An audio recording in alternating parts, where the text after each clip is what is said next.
هل أتى على الإنسان حين من الدهر لم يكن شيئا مذکورا. بے شک انسان پہ زمانے میں ایسا وقت بھی گزرا ہے جبکہ وہ کوئی قابل ذکر شے نہ تھا.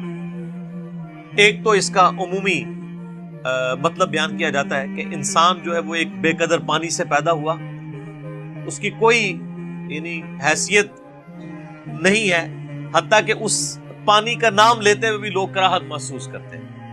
بے قدر پانی سے اللہ تعالیٰ نے انسان کو پیدا فرمایا. تو ایک وقت انسان پہ ایسا گزرا ہے کہ جب چاہے وہ یعنی اپنے باپ کی پشت میں تھا یا اس کے بعد رحم مادر میں ٹرانسفر ہوا، پھر اس کے بعد ایک ایمبریو کی شکل میں، ایک جنین کی شکل میں اس نے پرورش پائی.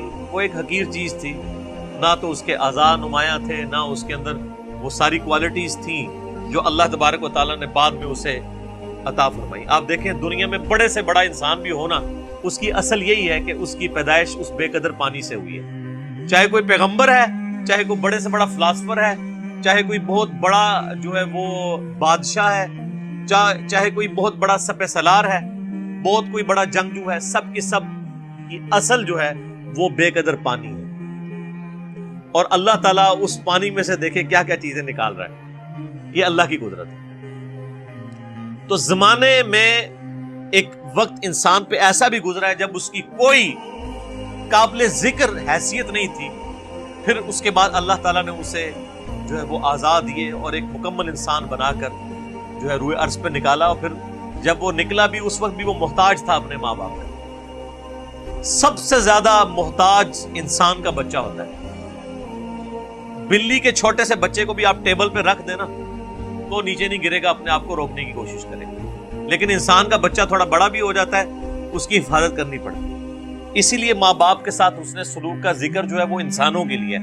کہیں جانوروں کے بارے میں آپ کو یہ چیز نہیں ملے گی. اللہ تعالیٰ نے کو پیدا ہوتے ہی انڈیپینڈنٹ بنایا ہے. آپ دیکھیں یہ چوزا انڈے سے نکلتا ہے، اسی وقت چگنا شروع کر دیتا ہے اور پانی پیتا ہے، تو اس طریقے سے پانی کو نیچے اس کو ساری کی ساری چیزیں اللہ تعالیٰ نے بلٹ ان سکھا دی ہوتی ہے. یہ اس کی یعنی جبلت کے اندر، انسٹنکٹ کے اندر یہ چیزیں داخل کرتی ہیں. مگر مچھ دیکھیں اس روئے ارض پہ چند آپ سمجھ لیں طاقتور ترین جانوروں میں سے ایک جانور. اس کے جو جبڑا بند کرنے کی طاقت ہے وہ 3000 پاؤنڈ ہے. یعنی آپ سمجھ لیں 1500 کلو، 1500 کلو وزن جتنی طاقت رکھتا ہے نا، یہ اس طاقت سے وہ جبڑے بند کرتا ہے. تو دنیا میں کوئی بھی مضبوط سے مضبوط چیز جو ہے نا وہ اس کے جبڑوں کا مقابلہ نہیں کر سکتی. بلکہ سائنٹسٹ ہمیں بتاتے ہیں کہ جو کتنے بڑے بڑے ڈائنوسارز تھے، وہ جب پانی پینے کے لیے میٹھے پانی کے تالاب پہ آتے تھے تو ان کو بھی ان کے گردن سے دبوچ کے کروکوڈائلز، یہ مگرمچھ اندر لے جاتے تھے اور اپنی خوراک بناتے تھے. کئی شیر ہیں ان کو دبوچ لیتے ہیں، بڑے بڑے بھینسوں کو دبوچ لیتے ہیں. یہ اللہ نے ان کو طاقت دی. لیکن اگر آپ کبھی اس کو دیکھیں کہ ان کا جو بچہ پیدا ہوتا ہے نا وہ چھپکلی سے بھی چھوٹا ہوتا ہے. بالکل یہ آپ سمجھ لیں یہ ایک ہماری جو انگلی ہے اس کے برابر یہ کروکوڈائل کا بچہ ہوتا ہے جب یہ انڈے سے نکل رہا ہوتا ہے. کئی بچے نکلتے ہیں، ان میں سے کوئی ایک آدھ بچتا ہے. اور وہ آپ اگر نیشنل جغرافک پہ ویڈیوز دیکھیں، وہ پیدا ہوتے ہی فوراً پانی کی طرف جاتے ہیں، اپنی سیفٹی کرنے کی کوشش کرتے ہیں. ان میں سے کئی ایک بچے جو ہیں وہ چیل اور کوے اور کئی اور پرندے ان کو اچک لیتے ہیں، اپنی چونچ کے ساتھ اپنی خوراک بنا لیتے ہیں، ہوتے ہی چھوٹے سے. یہ اتنا بڑا تو بہت بعد میں بنتا ہے. تو یہ اللہ تعالیٰ ہے جو بے قدر چیزوں سے کیا کچھ پیدا کرتا ہے. انسان جو اللہ تعالیٰ کی کریشن کا کلائمیکس ہے، اس کے بارے میں اللہ فرماتا ہے کہ اس پہ بھی ایک بہت عرصہ ایسا گزرا ہے کہ بے قدر یہ چیز تھا، اس کی کوئی حیثیت نہیں تھی. اور ایک اس کا انٹلیکچوئلز کے ہاں اس کی تفصیل یوں کی جاتی ہے کہ انسان کو اللہ تعالیٰ نے پہلے جو پیدا فرمایا تھا وہ روحوں کی شکل میں پیدا فرمایا تھا. پھر وہ ایک ڈورمنٹ پوزیشن انسان کے اندر، یعنی اللہ تعالیٰ نے ان روحوں کو کسی اپنی سٹوریج کے اندر رکھ دیا. پھر اسی اعتبار سے ڈیسائیڈ کیا کہ کس نے کس وقت پیدا ہونا ہے، اس کی روح اس میں داخل کی.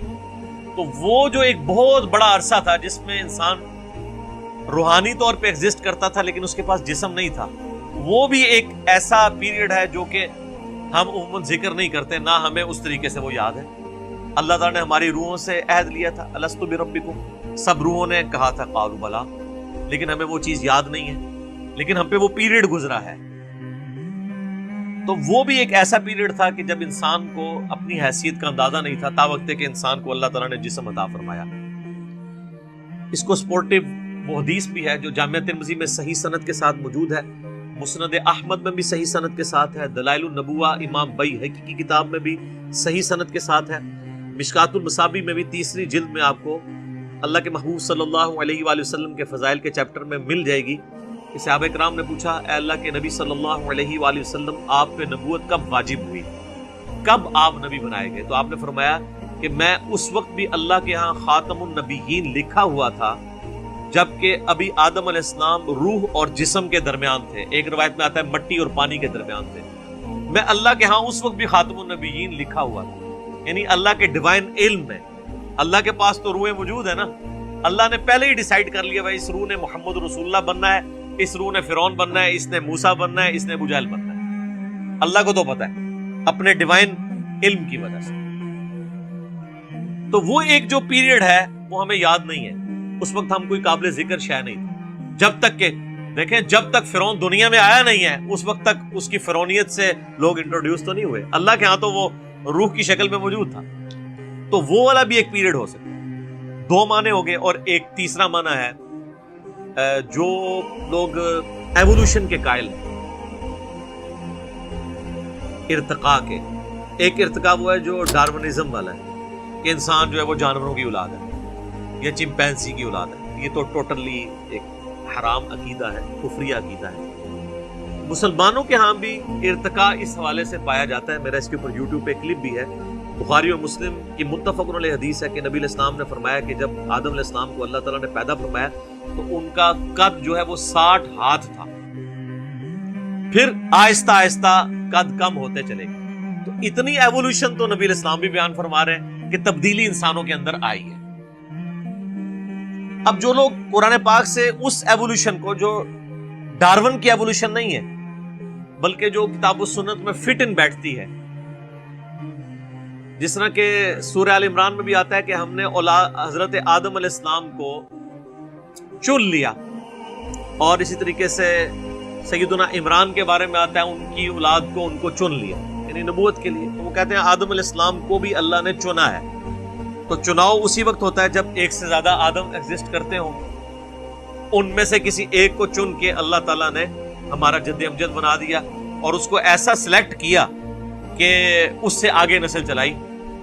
تو وہ بھی ان آیات سے، یہ میں آپ کو اسکول آف تھاٹ بتا رہا ہوں، میں یہ نہیں کہہ رہا کہ یہ عقیدہ ہے، جو ایگریڈ اپان عقائد ہیں وہ تو پہلے دو ہی ہیں، لیکن یہ بھی جو لوگ ان معاملات میں قائل ہیں وہ اس سے لیتے ہیں کہ انسان پہ ایک بہت بڑا پیریڈ ایسا بھی گزرا ہے جب تک کہ وہ اللہ تعالیٰ نے آدم علیہ السلام کو اس طریقے سے ایوالو نہیں کیا تھا۔ انسان تو آباد تھے دنیا میں، لیکن انہی میں سے پھر ایک کو چنا خاص طور پہ، حضرت آدم علیہ السلام کو، ان میں اپنی روح پھونکی۔ پہلے ایک زندگی تو تھی، آپ دیکھیں جانوروں میں بھی زندگی ہے لیکن روح نہیں ہے، بندر کے اندر روح نہیں ہے، زندگی ہے۔ یہ روح جو ہے یہ اللہ تعالیٰ نے انسان کی خصوصیت بنائی ہے۔ وَنَفَخْتُ فِيهِ مِن رُوحِي، جب میں اس میں اپنی روح پھونک دوں پھر تم سجدے میں گر پڑنا۔ یہ اللہ تعالیٰ کا خاص امر ہے جو انسان کے ساتھ خاص ہے، اللہ کی مخلوق ہے روح۔ تو کہتے ہیں جو پہلے انسان ایگزسٹ کرتے تھے نا، وہ صرف جان والے انسان تھے، ان میں اللہ تعالیٰ نے اپنی روح نہیں پھونکی تھی۔ ان میں سے ایک شخص کو اللہ نے چوز کیا، اور وہ ہمارا پہلا جد امجد، ہمارا باپ سیدنا آدم علیہ السلام۔ پھر ان کی دیکھیں اس میں بھی ایک ایوولوشن، یہ تو آپ دیکھ لیں کہ بخاری مسلم میں حدیث تو بالکل واضح ہے، ویسے سورہ نساء کے شروع میں بھی آتا ہے کہ اسی سے اس کا جوڑا بنایا حضرت آدم سے، اور بخاری مسلم میں آتا ہے کہ وہ ٹیڑھی پسلی سے پیدا ہوئے۔ تو یہ بھی دیکھیں ایک انسان میں سے دوسرا انسان نکلا ہے، مرد میں سے اللہ تعالیٰ نے اس کے جوڑے کو پیدا کیا، سیدہ جو ہے حوا سلام اللہ علیہا کو۔ تو جو لوگ اس ایوولوشن کو مانتے ہیں، جو یعنی ڈارون والی نہیں بلکہ اللہ کو آپ جب بھی کسی معاملے میں داخل کر لیں تو وہ پھر چیز کے اوپر آپ کفر کا فتویٰ تو نہیں لگا سکتے۔ اللہ چاہے تو یہ معاملات کر سکتا ہے کہ انسانوں میں سے ایک انسان کو چوز کیا اور اس کو اس کے اندر اپنی روح پھونکی۔ تو وہ کہتے ہیں وہ جو پہلا انسانیت کا ایک پیریڈ تھا، بہت بڑا پیریڈ جس میں کئی انسان آباد تھے، تو وہ قابل ذکر نہیں تھے. قابل ذکر انسان اس وقت ہوا ہے کہ جب ان میں سے آدم کو چنا, اس میں اپنی روح پھونکی, اور پھر اس سے سارا سلسلہ شروع ہوا, اور فرشتوں کو مجبور کیا اس کے علم کی وجہ سے جو اللہ نے آدم علیہ السلام کو دیا تھا کہ وہ اس کو سجدہ کرے. تو وہ کہتے ہیں وہ جو لانگ پیریڈ آف ٹائم گزرا ہے نا انسانوں پہ, یہ اس کی طرف بھی اشارہ ہو سکتا ہے. اب یہ متشابہات ہو جائیں گے پھر یہ والے معنی, کیونکہ آج ہمیں سائنس یہ بتا رہی ہے کہ لاکھوں سال پرانے ڈھانچے بھی انسانوں کے ملے ہیں, جبکہ ہمیں جو ریلیجس اسکول آف تھاٹس ہے, چاہے وہ مسلمانوں میں ہو یا کرسچنز یا یہودیوں کو آپ دیکھیں, تو ہمیں اوورآل جو انسانی تاریخ کا پتہ چلتا ہے نا تورات کی روشنی میں, وہ 10,000 سال سے زیادہ نہیں ہے. ہم حضرت ابراہیم علیہ السلام کا بھی جب ذکر کرتے ہیں تو مسلمانوں کے ہاں یہ راؤنڈ ہے کہ آلموسٹ 5,000 سال پہلے حضرت ابراہیم علیہ السلام اس دنیا میں تشریف لائے تھے. نبی علیہ السلام والی تو خیر ایک مضبوط جو ہے ہمارے پاس ہسٹری سیف ہے, آلموسٹ 1400 سال پہلے, اور ان سے تقریباً 500 سال پہلے عیسیٰ علیہ السلام, وہ تو ہمیں بخاری میں حدیث میں ملتی ہے. عبداللہ ابن سلام کہتے ہیں کہ نبی علیہ السلام اور عیسیٰ علیہ السلام کے درمیان تقریباً یہ جو فترت کا پیریڈ ہے یہ 600 سال کا ہے. وہ اس وقت تو تقریباً ہی بات ہوتی تھی, وہ 571 بنتا ہے. تو اس سے پہلے حضرت موسیٰ علیہ السلام کے بارے میں ہمیں تورات سے جو قرائن سے پتہ چلتا ہے کہ وہ تقریباً 1400 سال قبل از مسیح حضرت موسیٰ علیہ السلام کا دور بنتا ہے.